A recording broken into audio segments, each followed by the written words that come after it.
ሰላም ክቡራትና ክቡራን ተከታታዮቼ እንደምን አላችሁ? እኔ በጣም ደህና ነኝ። ዛሬም እንደተለመደው በወሳኝ መሰረታዊ የህግ መረጃ መጥቻለሁ። በዛሬው ፕሮግራሜ የአዲስ አበባ ከተማ አስተዳደር ንግድ ቢሮ አዲስ ደንብ አጽድቋል። ያ ደንብ እጅግ እያነጋገረ ይገኛል። ዛሬ ስለዛ ደንብ የምነግራችሁ ይሆናል ማለት ነው። ለዚህ ቻናል አዲስ ሆናችሁ ቻናሉን ላይክ፣ ሼር፣ ሰብስክራይብ በማድረግ አብራችሁኝ እንድትቆዩ በታላቅ ትህትናና አክብሮት ጠይቃለሁ።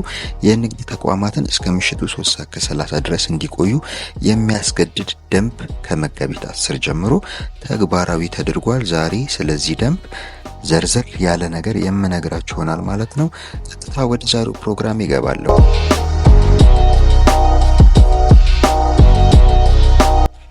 የአዲስ አበባ ከተማ አስተዳደር ንግድ ቢሮ ደንብ ቁጥር 185/2017 የትራንስፖርት አገልግሎቱን እስከ ምሽቱ 4 ሰዓት ድረስ በመንገድ ዳር የሚገኙ ደግሞ የንግድ ተቋማትን እስከ ምሽቱ 3:30 ድረስ እንዲቆዩ የሚያስገድድ ደንብ ከመጋቢት 10 ጀምሮ ተግባራዊ አድርጓል ማለት ነው።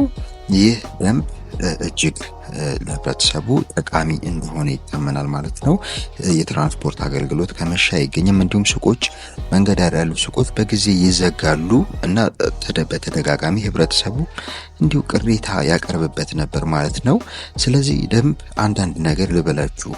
ደንቡን የአዲስ አበባ ከተማ አስተዳደር ካቢኔ ያጸደቀው የካቲት 29 2017 ዓ.ም የነበረ ሲሆን ይህ ደንብ መመሪያዎቹ ተዘጋጅተውለት ከመጋቢት 10 2017 ጀምሮ ተግባራዊ መሆን ወይም በስራ ላይ ያለ መሆኑ ተረጋግጧል ማለት ነው። ይህ ደንብ የህግ ተጠያቂነትን ጨምሮ የገንዘብን በመጨረሻም የንግድ ፍቃድን እስከ መሰረዝ የሚያደርስ ቅጣት እንዳሉት ታውቋል። የገንዘብ ቅጣቱ የመጀመሪያ ይህንን ተላልፈው በተገኙ የንግድ ተቋማት ላይ የገንዘብ ቅጣቱ የመጀመሪያ ደረጃ ጥፋት፣ ሁለተኛ ደረጃ ጥፋት እያለ እስከ 5ኛ ደረጃ ጥፋት የሚያስቀምጣቸው የገንዘብ እርከኖች አሉት።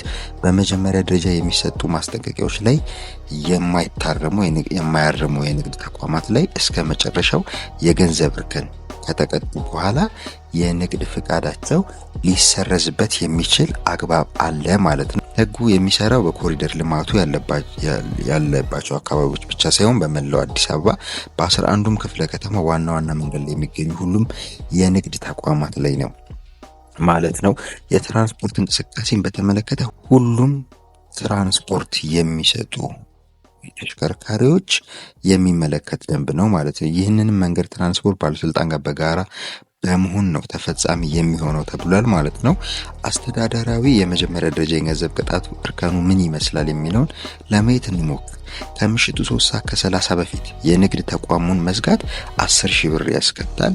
እንዲሁም ለተገልጋይ ሊቀርብ የሚችለው አገልግሎት ወይም ምርት እያለው የለም በማለት ተገልጋይ እንዲስተናገድ ማድረግ 10,000 ብር ያስቀጣል። መንገድ ዳር ያሉ የንግድ ተቋማትና አገልግሎት መስጫ ተቋማት ከምሽት እስከ ንጋት ድረስ የተቋሙን የውጭና የውስጥ መብራት አለማብራት 7,000 ብር ያስቀጣል። የህንፃው የፊተኛው ገጽ መብራት ያለ መስቀል ወይም ያለ ማብራት 5,000 ብር ያስቀጣል ማለት የማስታወቂያዎቹን ቦርዱ እስከ አለማብራት ድረስ 5,000 ብር ያስቀጣል ማለት ነው። የንግድ ተቋሙ መግቢያ በር ዝግ ሆኖ አገልግሎት የሚሰጥ ከሆነ ክፍት መሆኑን የሚያመላክት በኤሌክትሪክ የሚሰራ ምልክት ያለ ማድረግ ደግሞ እንዲሁም 5,000 ብር ያስቀጣል ማለት ነው። ከምሽቱ 4 ሰዓት በፊት የትራንስፖርት አገልግሎት ማቋረጥ መውጣት ወይም የስምሪት መስመር ማቆራረጥ 5,000 ብር ያስቀጣል ማለት ነው። የከተማ አስተዳደሩ ካወጣው የትራንስፖርት አገልግሎት ታሪፍ በላይ ተሳፋሪውን ማስከፈል እንደዚሁ 5,000 ብር ያስቀጣል ማለት ነው። ከገንዘብና አስተዳደራዊ ቅጣቶች በፊት ከምሽት 3:30 በፊት የንግድ ተቋሙን ዘግቶ የተገኘ ነጋዴ 24 ሰዓት የማስጠንቀቂያ ጊዜ እንደሚሰጠው መመሪያው ይገልጻል ማለት ነው። የ24 ሰዓት የማስጠንቀቂያ ጊዜ ገደብ ይሰጠውና ያንን የማስጠንቀቂያ ጊዜ ቸል ብሎ ያለፈ እንደሆነ ግን ወደ ገንዘብ ቅጣቶቹ ብሎም እስከ ንግድ ፍቃድ መሰረዝ ሊደርስ ይችላል ማለት ነው። ከሰሞኑ የአዲስ አበባ ንግድ ቢሮ ያወጣው መመሪያ ነው። ይሄ መመሪያ ቁጥር 185/2017 በሚል ይታወቃል። ይህንን እንድታውቁ በሚል ነው ይህንን ፕሮግራም የሰራው። መመሪያ መች ነው ተግባራዊ የሆነው የሚለው ከመጋቢት 10 ጀምሮ ተግባራዊ ይሆናል።